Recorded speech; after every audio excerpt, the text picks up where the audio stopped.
This here is our 1967 Mustang Shelby tribute car. It's a built 302 motor. Has 289 valve covers, however, but it is a 302. Very recent rebuild. Very healthy running motor. Sounds great. Stock exhaust manifolds. Good for drivability. They don't come loose. Keep the heat down under the engine bay. Power steering.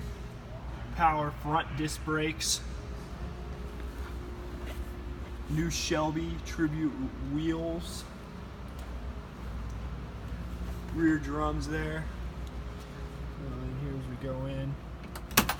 4-speed top loader transmission. All of this is pretty much brand new. Very limited miles on the restoration. New door panels.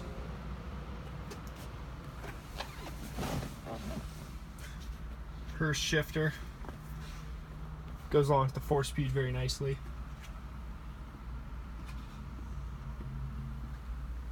And the original radio.